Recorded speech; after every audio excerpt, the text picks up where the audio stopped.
থানার ধর্ম অবমাননার মামলায় তিতুমির কলেজের শিক্ষার্থী বিশ্বজিৎ চন্দ্র বর্মনকে বিজ্ঞ এসিএমএম 2 জনাব সেমাদুল্লাহ স্যারের আদালতে উপস্থাপন করে রাষ্ট্রপক্ষ এই আসামির 5 দিনের রিমান্ড প্রার্থনা করলে বিজ্ঞ আদালত উভয় পক্ষের শুনানি শ্রবণান্তে সন্তুষ্ট হয়ে এই বিশ্বজিৎ চন্দ্র বর্মনকে 2 দিন রিমান্ড প্রার্থনা মঞ্জুর করেন। আমরা বিজ্ঞ আদালতকে বলেছি বিগত 6 মাসের মধ্যে বাংলাদেশে যতগুলা ধর্ম অবমাননার ঘটনা ঘটেছে তা বিগত 16 বছরেও ঘটে নাই।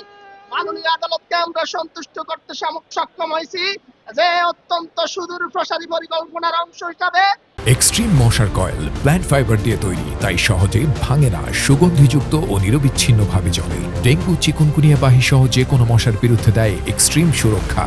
ভারতের গোয়েন্দা সংস্থারও বিভিন্ন কোমলমতি শিক্ষার্থীদেরকে দিয়ে বুয়েট মেডিকেল, ঢাকা বিশ্ববিদ্যালয়, তিতুমির কলেজ সহ বিভিন্ন শিক্ষা প্রতিষ্ঠানে এই ছাত্রদেরকে দিয়ে ধর্ম অবমাননার মতো কাজ করিয়ে এই দেশের ছাত্র সমাজকে, কোমলমতি শিক্ষার্থীদেরকে আবারও রাজপথে এনে গোলাফাড়িতে মাস শিকার করার যে ষড়যন্ত্রে লিপ্ত হয়েছে।